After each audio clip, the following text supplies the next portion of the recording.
All right, back on the Smarter Sculpted Physique podcast, session number 2 with Krista Scott. And Krista, thanks for coming back again. Glutton for punishment. Yeah, clearly I don't learn from my mistakes very well. Yeah, that's most of the females I interact with. That's their takeaway. Learn from my mistakes. But welcome back. You're one of my faves. I talk about you often, so I like. I keep celebrating authenticity because it seems to be it's getting rarer and rarer, it seems to me, right? Like it's all about the agenda and it's all about the avatar of yourself that you present. And there's very few people who come right through the screen with, this is who I am. So take me or leave me. But, I like me. If you like me, stay tuned. If you don't like me, screw off, whatever. So, I don't know. You've just always struck me that way back. I mean, in the beginning, before there was, Insta influencers and all that stuff with Stump Jewis. I mean, you spoke a language that resonated with me. It was sort of similar kind of track. So you've always been one of my favorites. And just before we came live, like I said, it's nice to finally see you in real time as, live and everything. So, yeah, thanks for being back. And what's floating your boat these days? What are you studying, talking the most about? What's going on?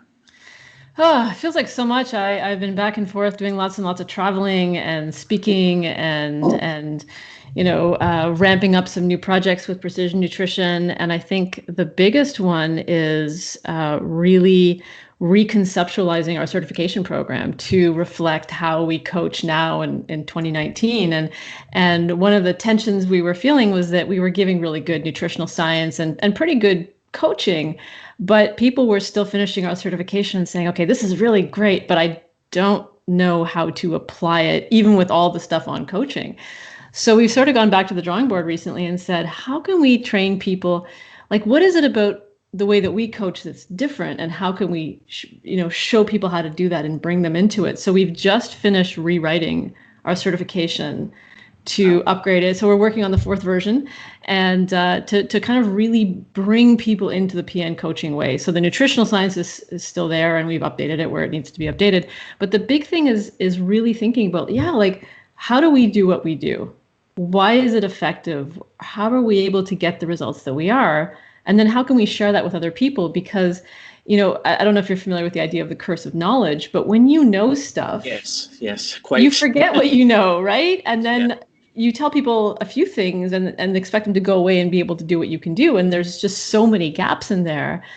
You don't realize. And so I think for us, this is like a way of trying to fill in the gaps. So this has like really consumed my attention, trying to figure out how to get what's in my head out of my head in a way that other people will understand and can actually use in their own coaching practice. So that's been keeping us pretty busy. I bet. That's like, Yeah. Well, it wasn't a total rewrite, right? Like just.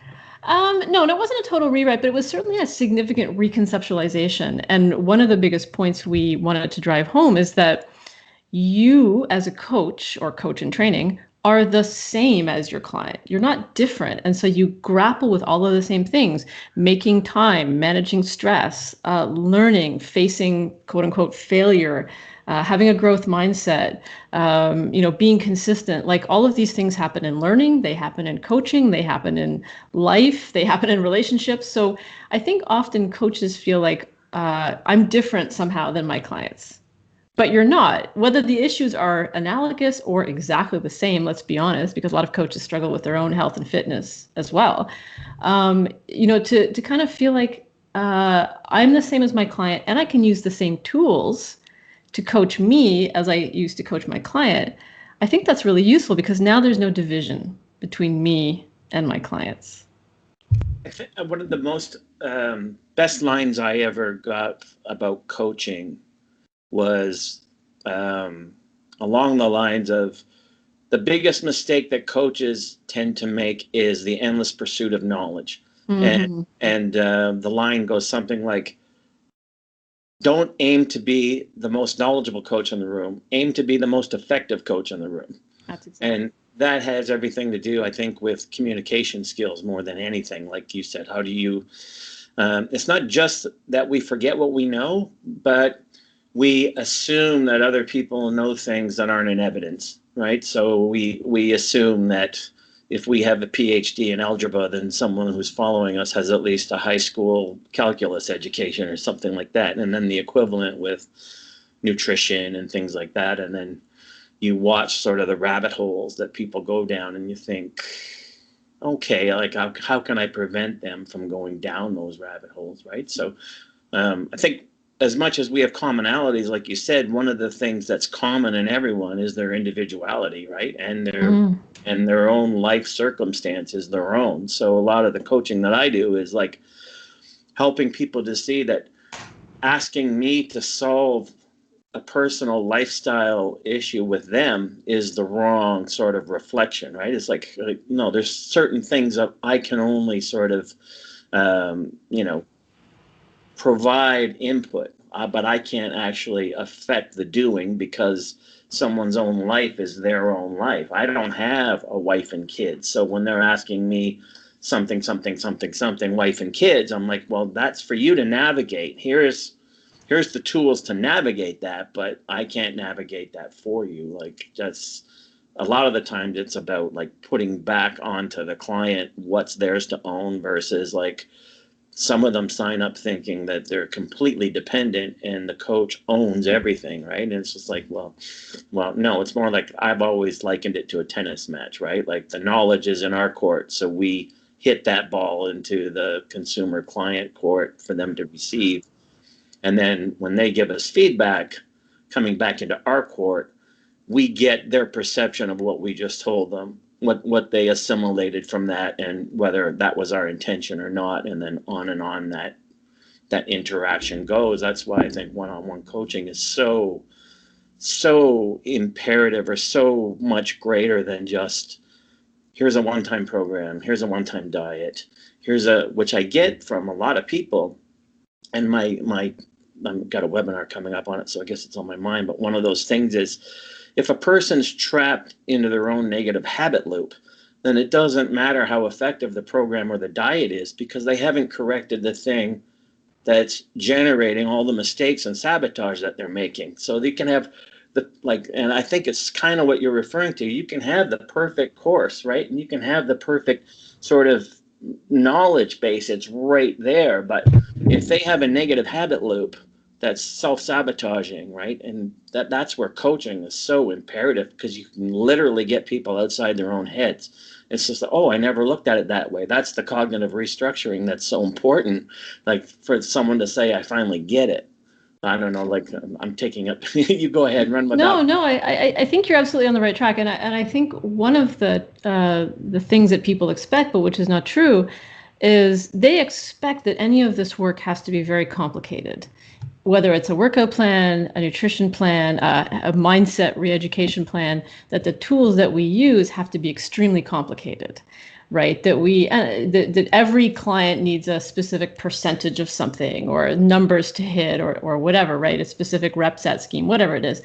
But the fact is, the tools that are in our toolbox are generally extremely simple, and that's the power of them, right? So even something like asking a client, what do you need today? What do you want today? What would you like today? Like, that's a very simple question, but it's amazing how many clients can't ask it. Or why are you doing something? Or are you hungry right now? And so I think a lot of coaches are looking like, oh, where's the next level stuff, man? Like, give me the secret. Dude, there's no secrets. There's no secrets to the human condition. And in a way, being a coach is solving for the human condition. Not that it ever gets solved, but managing, being human and alive in a world that is full of challenges and opportunities. And so, like, one of the things we continually emphasize in our methodology is it's not supposed to be complicated. I mean, you can make it complicated, but if you think about the concept of a return on investment, why wouldn't you use the simplest, most effective method to get the return, rather than wasting unbelievable amounts of time, energy, and attention, yours and the client's, in trying to get something that's super complex that the client can't even do, or can't even do consistently, right? So for me, that's the trick, is like getting people's heads into the place where where they trust the simplicity, right? So one of our classic techniques is just to slow down And everyone's like, slow down, that's boring. And I don't have time for that. I'm so far beyond that. I'm like advanced. And then we say, hey, try it, just try it. And like really try it, like really engage with it, slow down, be mindful, be like truly, truly present. And they come back after a week and say, wow, that was really heavy. The consumer end of it, people don't seem to understand that boring is the stuff of success and Right. repetition. If you look at any prolific person in any field of endeavor, the one thing they will constantly talk about is repetition. Like, Mm-hmm.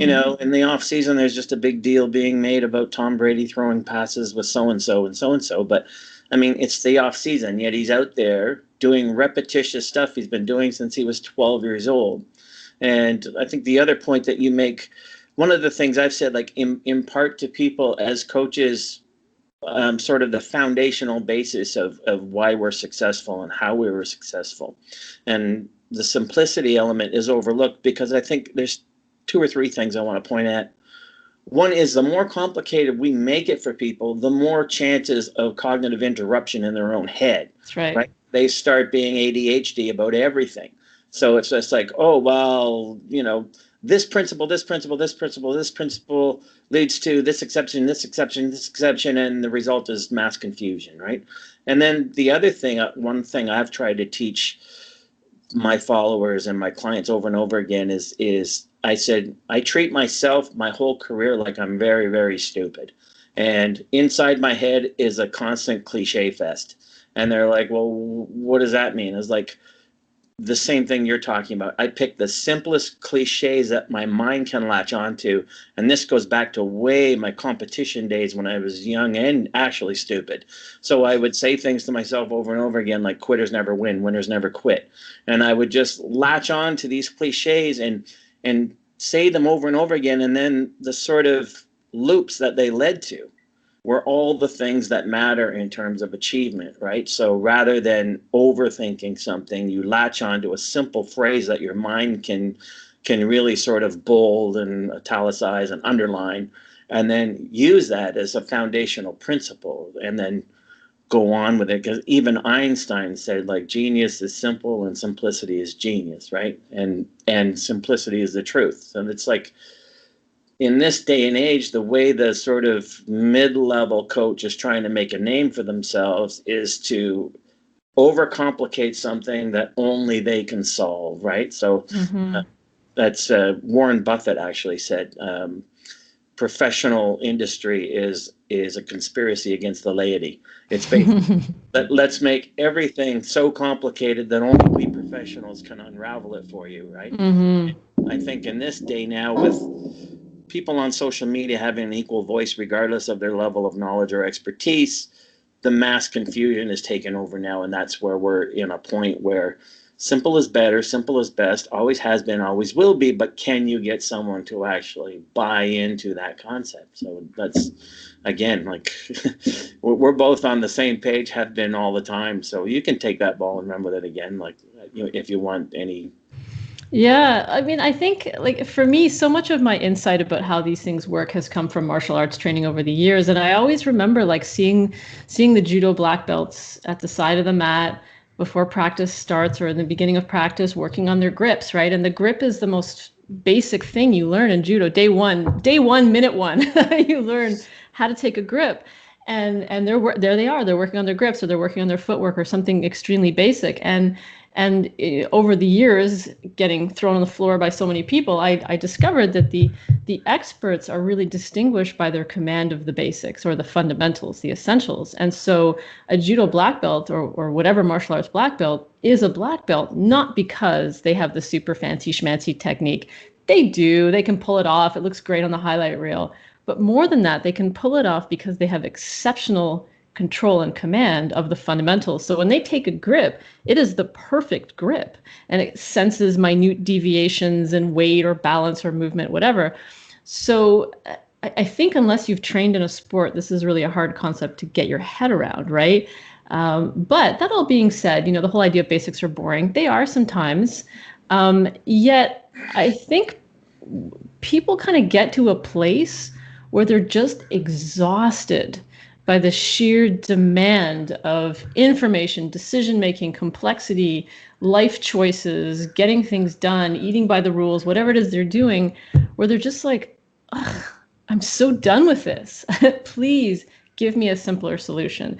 So I think if you can frame it to people as the value of simplicity, if you can show them the value of simplicity, if you can have them feel the value of simplicity, I think a lot of people are really ready for it. So it's almost like there's a life cycle of it, right? You have to go through that desire for complexity and suck at it before you come to the value of the simplicity and the essentials, and really see it as a relief and an opportunity to just, grease the groove, as they say. So it might not be for everyone, and I think that's just sort of a, you can't get too upset about that. I think it's just you find the people when they are ready. You mentioned the martial arts. So are you familiar with Josh Waitzkin's book? I don't know how to pronounce his last name. Waitzkin's book, The Art of Learning? No, it sounds like a good one. Oh, you would love it. It's old now, but it's a classic. He was the original. Jodie Foster made a movie about, not Jodie Foster, I'm sorry. They made a movie about him being one of the youngest ever world chess champions. But then he turned to martial arts, and one of his classic sayings, as soon as you brought it up, I thought of his book, because one of his classic quotes that I've used over and over again is like, he talks about mid-level coaches who are sort of not just emboldened, but in love with, and the exact quote is, fancy kicks and twirls that have no martial value.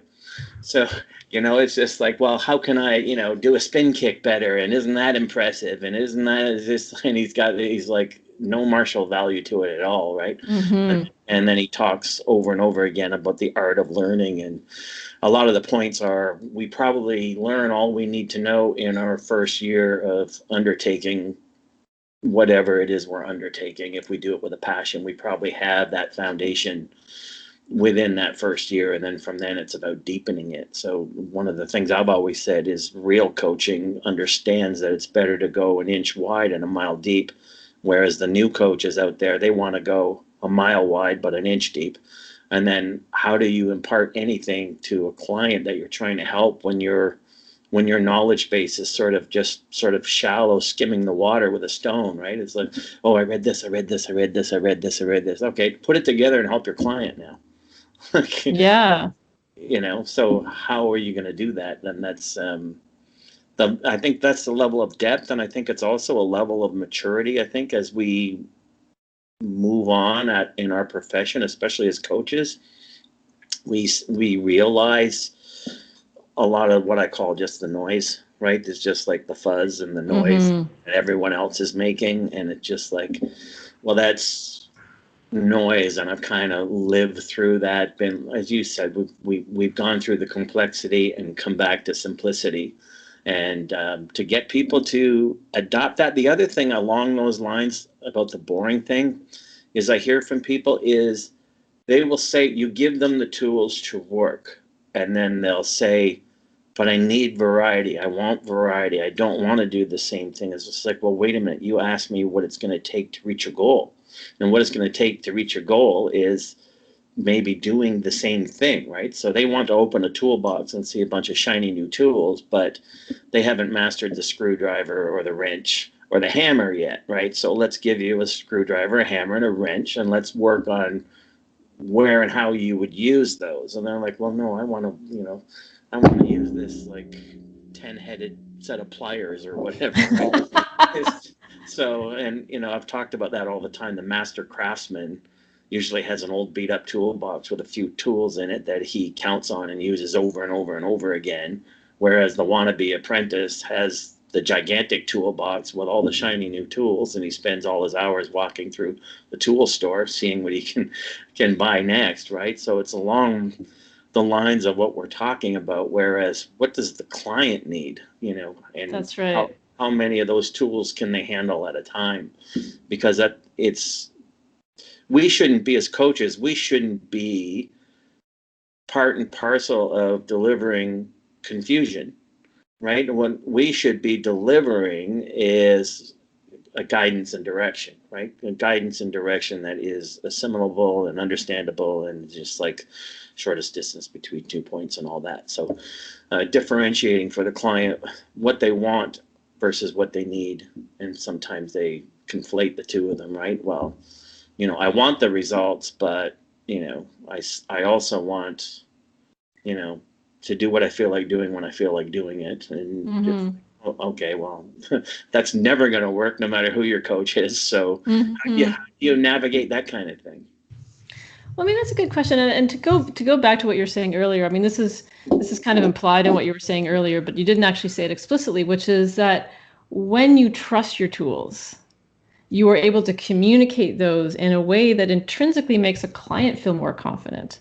So when you have that depth and that richness of practice, and that long-standing, like, experiential evidence that this works, you can offer that with so much more implied confidence. Like, so it's not the brash confidence of like, oh, I just learned about this last week at a seminar and I'm going to lay this on you now. There's kind of a deep wisdom and a confidence about it. And you have the confidence to simplify it. So I can now go to a client, we'll continue to eat slowly, analogy, and say, listen, I only want you to do one thing, and that is eat slowly. Nothing else. Forget about anything else. I don't care what you eat. If it's gummy bears, Twinkies, Jack Daniels, it doesn't matter to me. Just eat it as slowly and mindfully as you can with no distractions if possible. And the confidence and legitimacy and trust in that I feel when I communicate to a client comes through. And so I think when you trust your tools, then the client trusts you more. Whereas I think when you have all the tools all over the place, you're scattered, the client, like, they pick up our energy, right? And so when we feel that deep confidence, they feel that deep confidence in themselves, or we can at least convince them to try it. And a lot of coaches will say, well, how do I convince my client to blah, blah, blah? I'm like, okay, you don't convince anyone. That's a bad question from the get. Right. I'm going to stop you right there. Right? Whereas the question should be, how do I get my client to be willing to experiment with this and to experience something and to feel it? Because once I can get you to feel it, then you're on board with me. I don't have to tell you that eating slow is helpful. You just do it and you feel it and you know it. So that is really the game. So maybe I can't get you to go all the way to buying into what I'm saying, but if I can at least get you to trust me enough to try it, then we're in business. Okay, so let's flip the coin over then. We're talking about the coaching element, and now we're mentioning the client over and over again.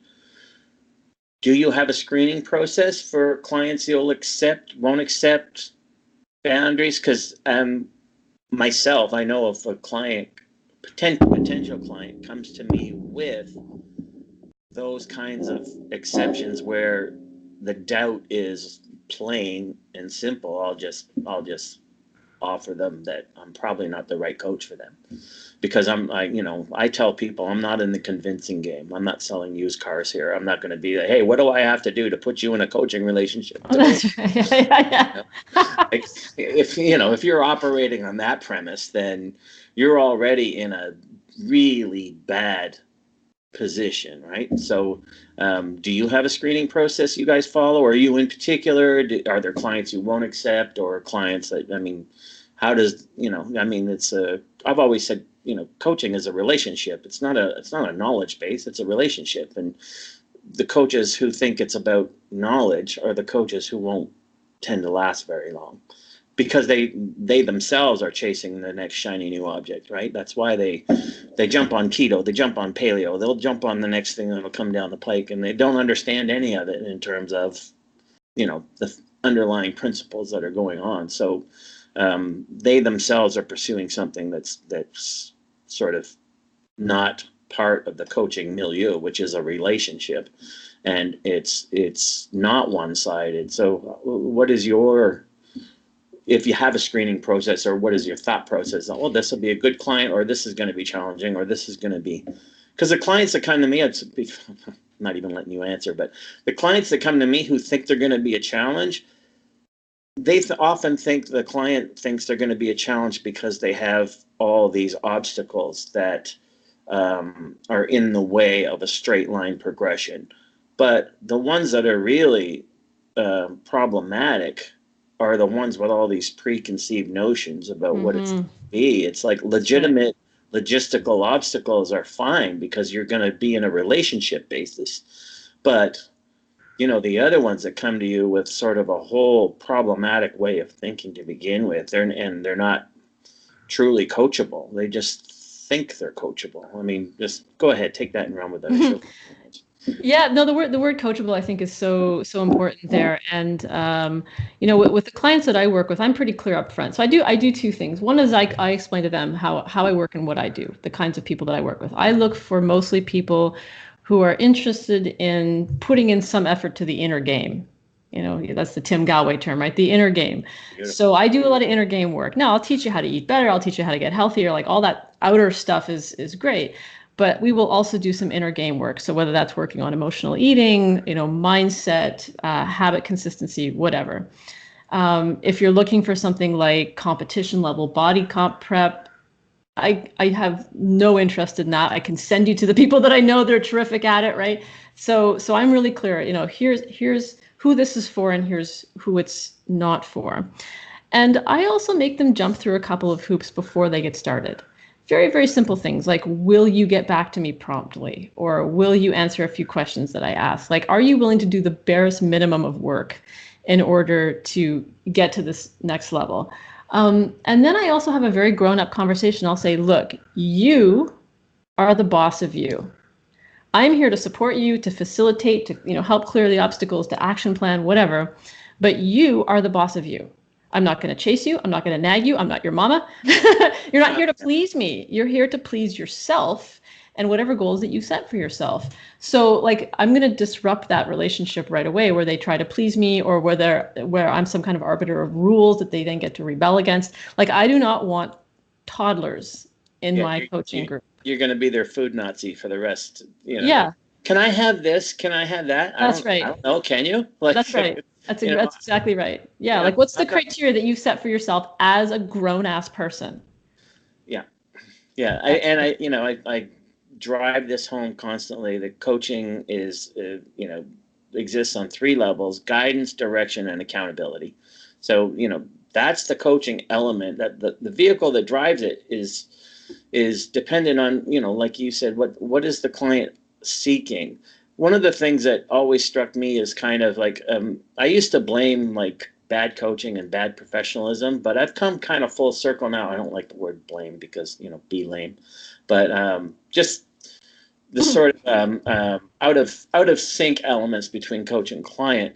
I used to always put on the profession itself, and I've come to realize the consumer is partly responsible because they just keep dumbing down what they're willing to accept. So one of the things that's always struck me as weird just after I got out of the hardcore competition world was how many clients someone would get as a coach after they won such and such a contest, as if somehow lightning strikes with winning first place and you're now imbued with all this knowledge and expertise, where that person was usually, people I'm thinking of, they were coached by me.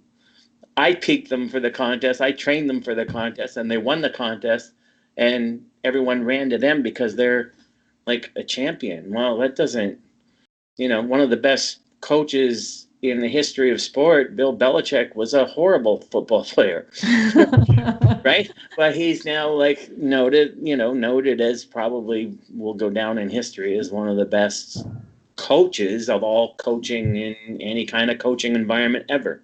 So it was just weird that the consumer sort of relates to that element that really has nothing to do with, the coaching milieu. Like someone might be a genetic freak. Someone might respond well to performance enhancing drugs. Someone might, it's just like, it takes us back to the beginning. Like, how is any of that going to impart for you what you need to be doing on a day-to-day basis? Because as we started, like, we forget how much we know as experts, but at the same time, the genetically gifted person can't even begin to fathom what it's like for normal human beings. So, not to mention normal human beings who have real lives, real jobs, real structures, and yet consumers continue to gravitate to that sort of like impression of the body image equals expertise. I think we touched on this in our first conversation, but it just strikes me with what you're saying on how sort of out of sync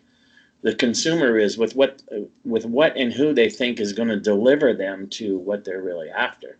And I mean, to go back to what you're saying before, though, like it does create the sort of reciprocal challenge of like, what are we as industry providers offering into the world, right? Like, have we offered the role models and have we offered the language to them? Like when I talk about, you're talking about coaching being a relationship, as do I. I feel like that in the broader industry, that message has gotten lost a little bit. And we try to be advocates for that message, but on a mass scale, it's hard for the consumer to hear that because we have not been advocates for that. But is it lost, or was it ever even there? I think it's like a 90-10. And yeah, in fitness, I mean, I think there are people like one thing I love about fitness is that there is such a wonderful historical precedent for whatever you can think of, training modalities, methodologies, whatever. So you can go back quite far and be like, wow, they were actually thinking about this in 1910 or 1890 or whatever. But I think, as the fitness industry became increasingly commercialized and bodies become increasingly commodified, that it's harder to sell that message, even if it's true, right? So I mean, I do think it's sort of just a reciprocal relationship. And if I think about myself as a consumer, how would I know? Like, I might have gotten lucky and stumbled across a role model that was an appropriate one. But if I think about all of my options in the world, I have to kiss a lot of frogs before I find that prince or princess, right? So as a consumer, I'm deeply challenged. And as you say, I have a real life. So it's like, how do I do that information filtration? It's extremely difficult. And if you're listening to this or watching this as a healthcare professional saying, oh, well, people should know. I had this experience once where I used to train people who worked for an investment banking firm. So they had a little gym in the office and I would go there and train investment bankers.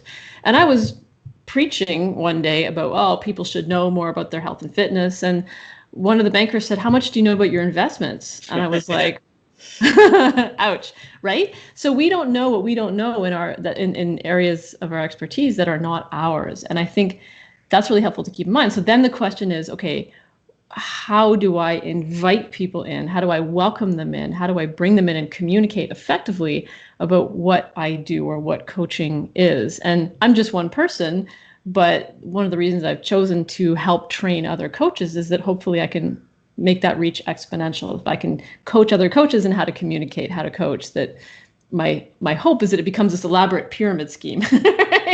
and it transfers down the line into the industry at large. But I think to go back to your point about what people are seeking, my guess is that probably people with different goals are also seeking different kinds of people, right? So people that you would have coached, we would have called them level 3 clients a lot of the time. So these are professionals or people who get paid for their body or people who, compete to look a certain way at a fairly high level. Yeah, but I'm out of that world, just so. You are out of that world now, yeah. But I think, some of the people you would have seen before, or the people that would have been looking for the most ripped and swollen, jacked person, I think, that's where they're heading. Whereas I actually find that with the people that I coach, it's an active turnoff. So they're not looking, they're actively not looking for that quote unquote perfect person or high achiever, because them it's just one more way to fail. They're looking for someone who's whatever they perceive as real or genuine. And I would have to jump in there, and I wouldn't call that high achiever. I would call that an obsession. I mean, well, we can go there too. Yeah. That was my experience, right? Which is one of the reasons I got up, like, when your life is being ruined by the thing you're pursuing, then, yes. We can't call that high achievement. Let's call it some other name. But one of the other, I think, pet peeves for me in the industry is that it continues to underline the solution to every problem is behavior modification, in that follow these rules, principles with the doing, and that corrects and what you need to do, and you will get to nirvana. Whereas you coach the same. You haven't said this in exact words, but I'm gathering one of my ableisms is quality of mindset determines quality of behavior, which if we don't correct the faulty mind, if you have an undisciplined mind, you're going to have an undisciplined behavior over time, right? It doesn't matter how long we honeymoon on the behavior modification. We'll eventually go back to old habits because something will throw a wrench. Life will challenge us, not us, but the client in certain ways, and that we keep doubling down on the BMOD without doing anything that corrects the faulty wiring in the head. So quality of mindset determines quality of behavior. When we correct that, the consistency of behavior follows, and then it's not the problem with what I saw and what I see with the BMOD underlining everything is that if a client does through behavior modification while not addressing this huge driving force, if they do happen to run through a maze and get to the end result, it's been an exhausting experience. That's right. And it's not even one they can repeat because it was a maze. They don't know how they got there. They just know they got there. So they can't sustain it. They can't keep it.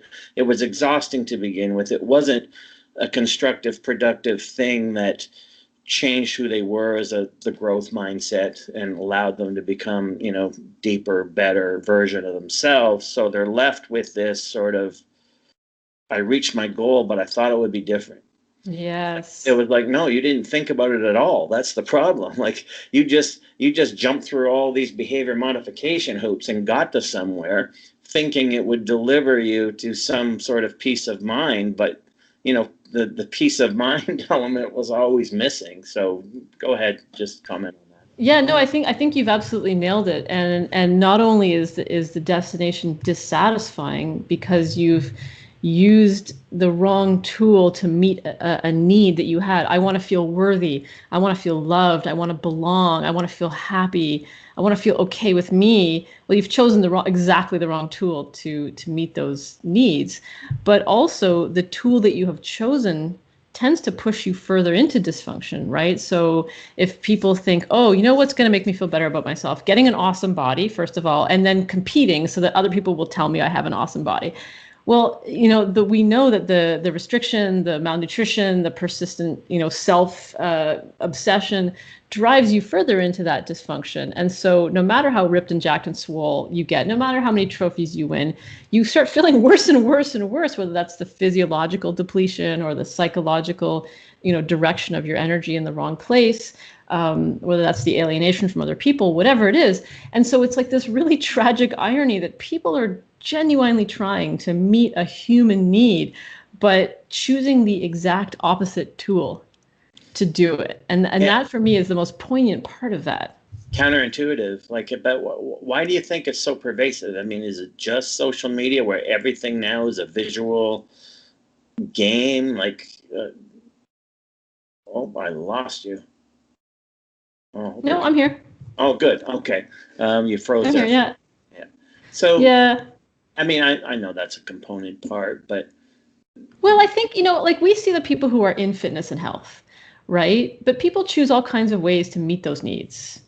Absolutely. I mean, for some reason, it's, getting rich or whatever. But I was just having this conversation with my last podcast guest where I was like, I did a bunch of work. Like the greatest thing we can hope for as a coach is my first mentor. Everyone in the industry thinks my only mentor was Bill Pearl because he was my bodybuilding mentor. But my actual first mentor was my academic advisor for my undergrad and graduate thesis, female, who helped me grow as a person and become a better person. So I started exploring consciousness and all those things that she did that wasn't ever her goal, right? It was just, she was like the ultimate coach for someone who really needed one. And our job, if we do it at a level that can be unsurpassed, is lower levels of consciousness seek stimulation, validation, and attention. Higher levels of consciousness seek autonomy, mastery, and purpose. And if we can deliver someone from the lower level to the higher level, then they never will seek validation for, tell me I'm okay, for how I look, what I do, who I am, where I'm at. Please, tell me I'm all right. They'll get past that and they'll just sort of double down on all the self-connecting tools that have them feeling, exercising autonomy, exercising mastery, and realizing purpose. You have thoughts on that? Yeah, well, and actually, I would build on that and say there's almost a level that is even higher, which would be something like self-transcendence, which is you start to move outside of yourself towards connection, towards collaboration, towards contribution. And I think one of the fundamental problems with a self-only focused paradigm, of course, it's great to do work on yourself. We all want to grow. That's awesome. Self-awareness is terrific, but it can't stop there. There has to be a broader ethos of contribution, connection, community, all those great C words, right? Collaboration. You have to somehow, the purpose has to be somehow outside of yourself and bigger than you. And I think, one of the reasons that these kinds of pursuits, these self-focused pursuits, are so empty in the long run is that they don't meet that fundamental human need to connect with other human beings in a meaningful way. And so, I think that's why organizations like CrossFit have become so successful, because they meet that need that we have for tribe, for connection, for community. And many of them, we could argue like whether they are or not, but I think that they speak to that part of people. Or even, they do lots of charity events. So now I get to feel like I'm part of a community that's giving back. It's very stimulating. It's very energizing. It's very replenishing for human beings.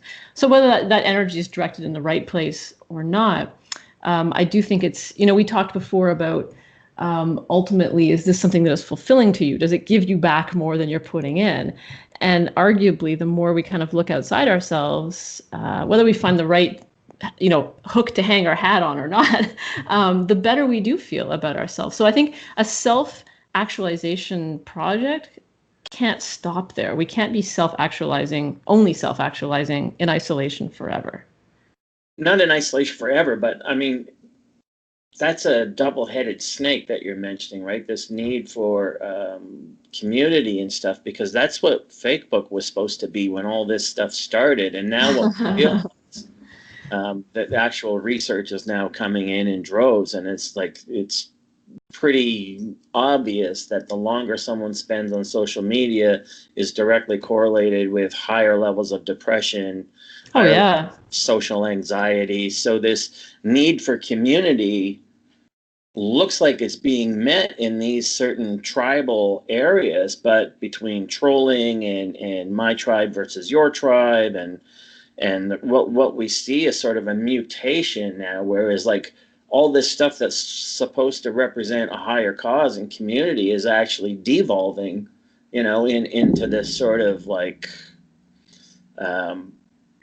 world of just darkness, right? And it's just like, so the higher cause can be a real rabbit hole, because as much as we say community completes me, it's been my experience that community depletes me. Well, it depends on the community too, right? And I think what you're describing is like the hijacking of very good and valuable human circuits. And to kind of bring it full circle back to our opening conversation about authenticity and the value of coaching, one of the wonderful things about a coach is that a coach can provide a corrective experience to that if they allow themselves to be a genuine and authentic human being. And, all the coaches out there who feel the need to front or feel the need to present an image are actually working against that completely, not only within themselves, but also for their clients. And so the ideal, if you will, is a coach who allows themselves to be vulnerable in an appropriate way, in a healthy way, to be genuine, to be authentic, and to look for a heart-to-heart connection with their client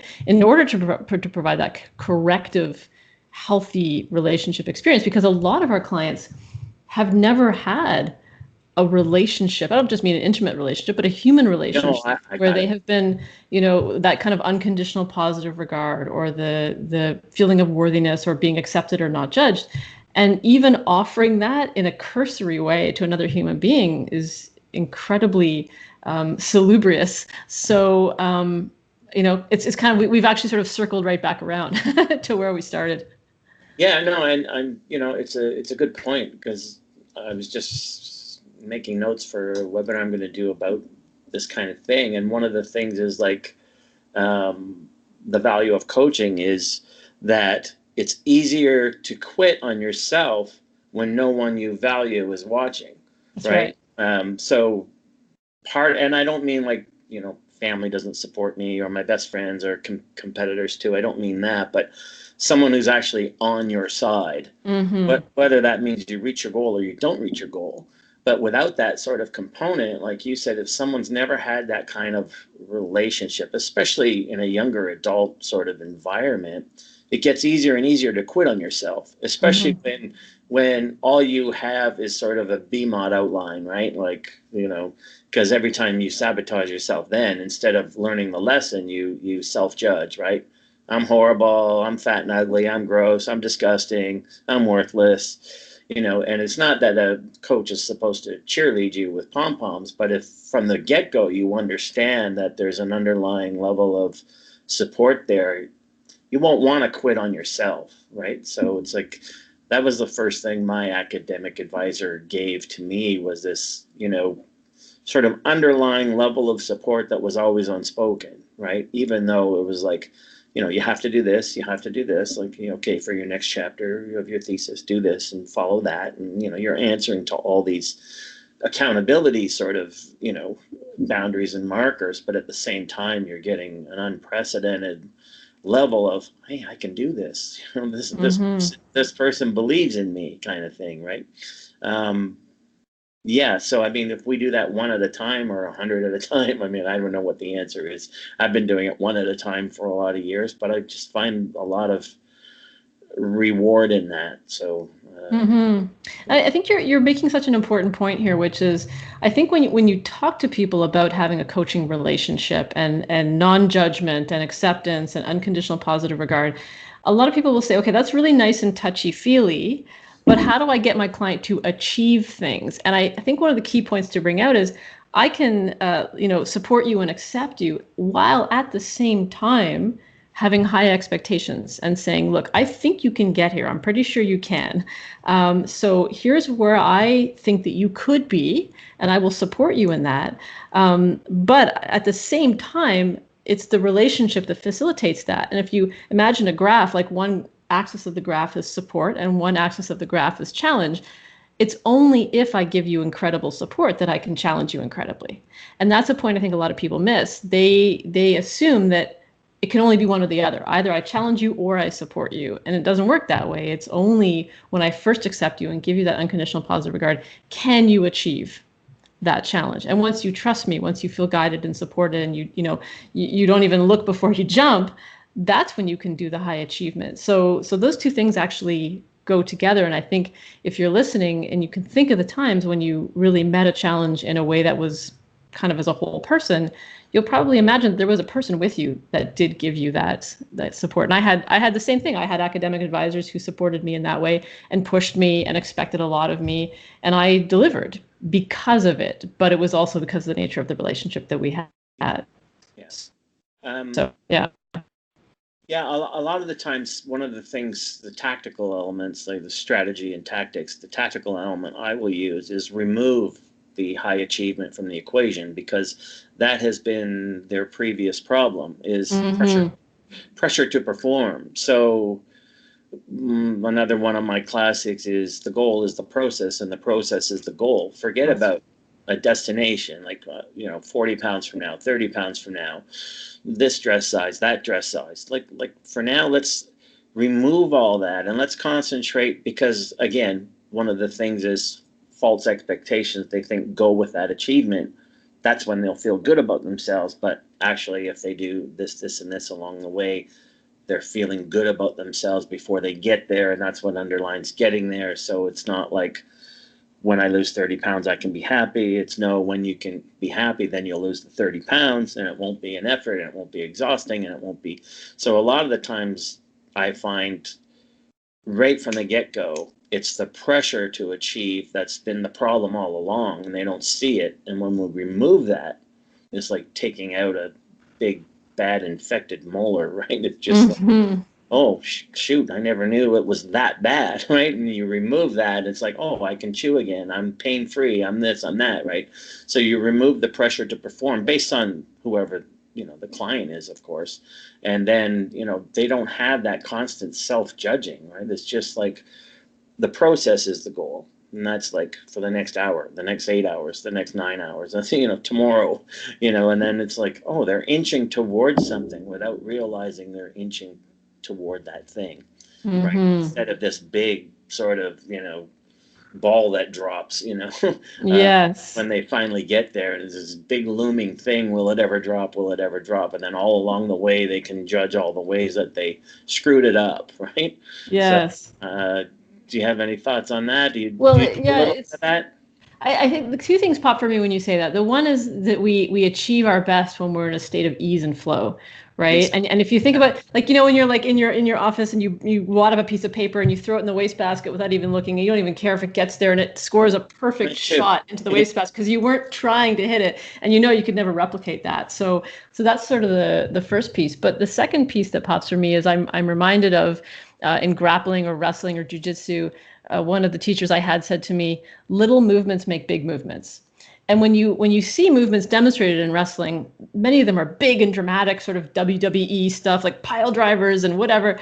And you think that's how it really works.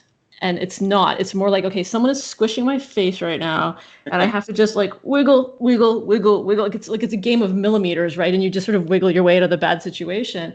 And that's so much more like how it is. And I think when you can communicate to clients, this is how it is. It's not going to be that big, amazing, fancy, wheel move where you flip your opponent over the head. It doesn't look like that most of the time. Most of the time, your face is getting squished for a good 5 minutes until you wiggle out. And I think, as you say, when you take the pressure off, so many people are just like so relieved, like, oh gosh, thank you. I can just wiggle my way out of this. I think for a lot of people, that's liberating to get permission, if you will, to go slow. They don't always love it. I mean, we would all love to wake up tomorrow in the scenario that we want. But when you can set expectations and say, this is how it's going to look and this is how it's going to feel, and you're exactly right where you should be, I think that's very helpful for a lot of people because often clients don't know how it should feel. They come in with expectations like, oh, I do Pilates 3 times a week. How come I don't look like the person on the cover of the magazine, right? Yeah. And so sometimes it's simply a matter of saying, actually, a professional athlete trains 7 to 9 hours a day, and they have a team of people, poking and prodding and feeding them and resting them and doing their laundry. And when you can recalibrate the expectations, I think for a lot of people, they're like, oh, okay. You know what? I feel much better about myself. I'm not achieving that. It's okay. I was just having this conversation with, I had Rachel Cosgrove on. I was just having the same kind of like clients that come with unrealistic expectations, and a lot of the things that, they'll be driving forces to body image problems and eating disorders. And you and I have discussed that in the past. But you bring up another thing, and I like to always say your drama is not your trauma. There's a lot of overemphasis on the drama of the final goal, right? You see this in a lot of the competitors, right? This false drama build up to the competition thing, like they were like curing cancer or winning the Nobel Prize or something. And it's just like, so I posted about the very frustrating thing for me. I hope I don't go too off on a tangent here because I really, I just love your interaction. So, is that people look in very narrow windows for their inspiration and their motivation. For instance, I posted on my social media the other day the Cody Lee audition from America's Got Talent. I don't know if you saw it. Did you see it? No. Oh, okay. Fill me in. Well, I'd rather not fill you in. I'd rather send you the link. Okay, cool. One of the most inspirational things you could ever see. The reasons will be obvious when you see it. And one of the points I posted wasn't for the obvious, because you'll know why it's obviously worth sharing. But I asked my crowd, like, so what could you do if you had a disability where you wouldn't even have the ability to care about what other people thought and what other people told you should be doing? Would you then find your passion, and would you then, do it, pursue it for no other reason than it's a passion? So then someone wrote in and said, well, one of the things that bothers me is I've never had a passion. What's that like? And I'm like, whoa, slow down. this is the part of your drama is not your trauma. Like if you're okay with who you are and where you're at in life, that in and of itself is a passionless passion. Like there's no, everyone who's striving for contentment doesn't have those things. But if you wake up every day, like the reason you triggered that in me, you said wake up every day and being where we want to be or who we want to be. But I wake up like that every day. I don't want to be anywhere else, or I don't want to be anyone else. I'm in that sweet spot. So that is the passion, to just keep that going, right? And it's just like sometimes it's just that the people want to create this sort of false narrative and false drama of this like end result that's not really doing anything for them, and that somehow by doing that they're showing everyone that they have this passion for something that they really don't understand the meaning of the word, because it's not always necessary for everyone to have that. I want to look like that athlete, but I don't have that passion to be that disciplined 7, 8, 9 hours a day, nor do you have that life in reality. So I don't know. I think also too, we really, okay, now this is a tricky topic to talk about, because I think the danger is that people hear this and say, but don't judge my dreams, kind of thing, right?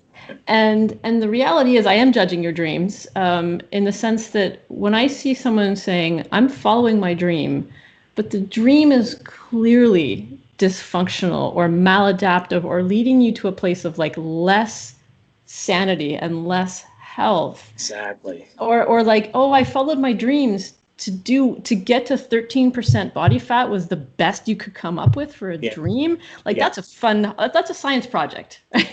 That's a cool science project, but it's not a dream.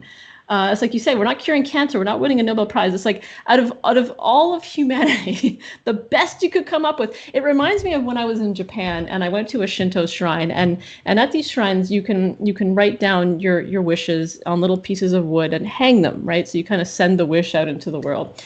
And so people had things like, I wish my Aunt Sylvia would be, well again, or I wish for alleviation of suffering in the world, or, my husband just died and I'm sad about that. So everyone is like going with these really big existential concerns.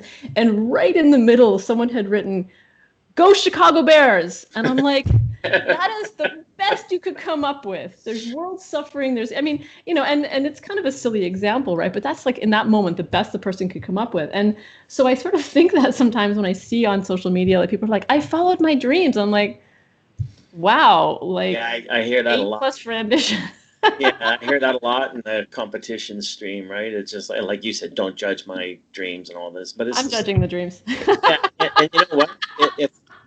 If reaching that dream is so self-disconnecting and self-depriving and self-deprivating that it's not conducive to a deeper you. Like this again, people don't go Bears versus why am I here? Like. You're just never going to be able to talk to that audience, right? But at the same time, it's often, like I said, your drama is not your trauma, because they present these things as traumatic experiences where they've never known real trauma, in their life. It's just a drama they want attention for, and it just. But I don't know where I was going with that, but let me just change the channel here for because we're damn it. Why does it talking to you seem to go so fast? Let me ask you. So, in the news, of course, the U.S. women's soccer team. Big deal? No deal? Little deal? I would argue big deal, because women's sports has become increasingly visible in recent years, and it's asking us to confront questions about gender, as well as race, ethnicity, sexuality, economics in our society. I think women's sports has a fascinating lens through which conversations about broader social inequities get played out, right? So there's the women's soccer team, there's women's tennis, there's women's sports I think have consistent. There's the Me Too movement, right? There's privilege in coaching and violation of that coaching privilege, and there was the gymnastics team. Like it's a lens through which we can have these conversations. And isn't it funny though? You mentioned. I'm going to let you continue. But you mentioned tennis, and I was going to bring up when they won, the audience actually started chanting equal pay. I don't know if you saw that, but here they are in France, and they're the whole audience is chanting equal pay. Talk about a message being delivered. But I'm thinking, well, Billie Jean King was saying that in the 70s. Oh, yeah. And I think that's such an important point, because we tend to treat 2019 or the 21st century like there's never been any historical precedent for it, right? And, women have been stirring up problems in patriarchal societies for literally hundreds of years, probably not thousands of years, right? So stirring up problems or pointing out problems? I like to think of both. I like to think that they're shit disturbers in all the best ways, right? Or just simply shining the spotlight or speaking up and resisting in whatever ways they can. And also too, if I think about sort of the Venus and Serena Williams dramas that always seem to play out in the media, women of color have also been so instrumental in these struggles that they've often kind of had their voices erased, or women of whatever marginalized identity. Because in a way, they can't afford to be in the mainstream. They're not allowed in the mainstream, so they don't have any choice. They cannot blend in. They cannot pass. They cannot play the game from within. This weekend's politics. I don't know if you saw it all, or what's going on, or yeah, whatever. A little bit. Trump with he picks 4 women of color and says go back to where you came from, and 3 of them are from the States.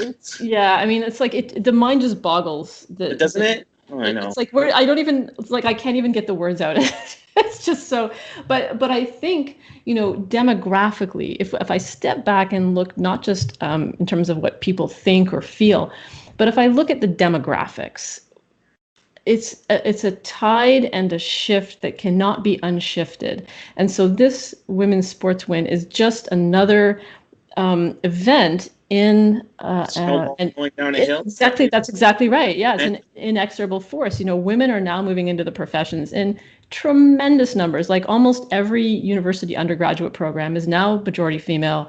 The majority of many professions, law, medicine, female, right? So like the demographics are really shifting. And so regardless of what you think or feel or want, the landscape is changing, whether you want it to or not. And so there are going to be inevitable consequences to that. Now, from my perspective, generally positive. There are people that are now giving voice and given voice or creating voice for themselves that were never allowed to speak before. And the pace of change is really accelerating. So a lot of what I'm seeing makes me happy. But when you're in the middle of it, it's difficult, it's painful, it's yucky, it's controversial, nasty things are said and done. But if you kind of step back and look at the historical trajectory of it, like literally, what was it, in the 70s, someone was hauling women off the marathon course, right? Yeah, so like that's within my lifetime. Was it 1976, Kat? I think, someone write in and correct me if I'm wrong. Someone was getting hauled off a marathon course in my lifetime. When I was a little girl, there were certain sports I was not allowed to play. I'm only 45. I'm not that old, right? So it's remarkable the changes that we've seen. Now we have conversations about intersexuality in athletes, trans athletes. Like it's the field is blowing open, and thank goodness for that. Yeah, no, I'm on the same page with you there. This whole gender thing is really, really fascinating in terms of we're learning a lot from people who we used to shove aside and push down, and we're learning tremendous amount from them. So geez, our time. If we're willing to, that is. Well, just look at the current political landscape for ignorance being ignoramuses, and you're not going to teach old dogs human tricks, but unfortunately that's a whole other thing. But just to jump in and talk a little bit more about women's sports, one of the wonderful things I think women's sports has done, I mean, it's done a million wonderful things, but one of the things I really want to flag is that it's opened up the possibilities for what a woman's body can look I like. knew you were going to go. Did you? I knew you were going to go there. So I mean, obviously, women's bodies have looked like whatever they're going to look like. So it's not like it's changed actual women's bodies, but it's opened up the possibilities for people to look and imagine. And you can just pick your sport. You know, you look at yourself and you can pick your sport and find someone like you. And I think that's so incredibly empowering to see yourself represented, because when there's such a narrow range of options, almost no one's going to fit it. And even now, like my partner has a 7-year-old, and she's always like, oh, I want muscles like you, and she's doing push-ups, and I got her boxing pads because she was just hitting things, and I was like, okay, let's direct this into a positive energy. and I think that's something I never could have conceptualized when I was 7. So I think it's awesome that is now an opening that we can all just run into and find our place in. Yeah, no, and I think anything that moves people away from the obsession with the unattainable physique. When I did my research for the Empowered Women Project, I couldn't get across to women that women are, naturally evolved to have double the body fat of men. That message went on blind and deaf ears. No one wanted to hear it. Women still want the 6-pack. They still want the abs. They still want the... I'm like, but it's not natural for 90% of your gender to have, the same lean body fat of lean men who are also outliers, right? So they're going to work 10 times harder to achieve something that's, not in their genetic best interest, and all the metabolic compromises that go with that, et cetera, et cetera. So with women's sport, like you said, all of a sudden there's all these sizes, shapes, sexual preferences, whatever. Like, it's just opening it all up to, like, I'm okay with X, Y, Z. I don't have to now fit my square peg in that round hole because, that's the only socialization I'll ever know. Like you said, like, we weren't socialized to that, to those opportunities or insights or whatever. So, I just, I'm not a soccer fan in any way, shape, or form, but the zeitgeist and the, this whole, movement element, momentum element of it was like hard not to pay attention to, right? So I actually watched more women's soccer than I've ever watched of men's soccer ever. and I was entertained by it. So it was just like, it was a cool lesson for me. So, well, I mean, one more thing is that, often people say that women's sports are qualitatively different in some regards because, depending on the sport, what it takes to excel at that sport is different, right? And so sometimes sports played by men, will have a certain style because of the bodies that are playing them, right? Whereas often sports played by women will have a different style because of the bodies. So for example, in grappling, there are submissions I can put on a guy that wouldn't work on a woman because there's so much more shoulder mobility. My shoulder locks have to be much different. Or, women's hockey tends to be faster, not faster, but like so more technical, more precise because you can't get the big smashy hits. And, so a lot of people will say, oh, I like to watch the women's version of whatever, because the kind of play that is done there is different, and I find it more engaging. Not that women can't do the big smashy stuff or whatever. Like, each sport kind of has a different zeitgeist in what, how it's done, different styles. There are also different regional styles, different national styles. But I think another great thing about it is it's opened up different ways to play, regardless of who's playing it. But it's opened up different modalities of play, which I think is kind of cool too. Oh, absolutely. Yeah. Mm-hmm. Yeah. No, it's, and then yet, I don't know if I want to go down that. We've been talking. Are people tired of us complaining about things? No, I wasn't gonna complain. I was gonna say yet, as much as things are changing at a fast pace and a good pace, the two industries still to this day where women will make more money than men is the porn industry and the fashion industry, both where the line, as you know, is men look at women, women look at themselves being looked at. And so it's still that sort of, eyeball kind of thing, right? But it's getting better. So we got to recognize both things. Any final thoughts for people that are listening? Yeah, I guess my final thought would be when you get to be as old as we are, you start to see the big picture and the trends, right? And I mean, I'm being a little bit facetious, but I think it's very easy to get preoccupied by concerns in the moment, whatever those are. But I think the beauty of gaining experience and mastery and putting in the reps is you start to gather perspective and wisdom and you start to take the long view on things. And my view of things is generally optimistic and positive. And I mean, other people have looked at objective indicators and said, we're at a better place now than we've ever been. So it feels like sometimes the world is going to hell in a handbasket and all of us are going to die in a horrible, fiery, climate explosion or whatever. But if you look at the objective indicators, we're in a better place than we've ever been. And so on the one hand, yes, we're attentive to problems and we try to fix them and make a better world. And we do that, collaboration and connection and community angle. At the same time, I feel like things are progressing in the right way if we look at the larger timeline. So I feel really hopeful and optimistic, not just about the world, but about, this particular industry and where coaching is going. So I feel like I'd want to leave people on a happy note, despite, making critiques where I can. Oh, I think we've been talking productive. I don't think it's been negative or pessimistic. I do think some dreams are stupid. I'm just kidding. Yeah, no. Hey, I mean, when someone, as you will. when someone says to me something like, leave them, on an optimistic note, or I'm an optimist or whatever, I always like to use the analogy of, the optimist sees the glass as half full, the pessimist sees the glass as half empty, the realist sees the glass as too damn big, and the pragmatist says, I don't care about the glass, tell me what's in it.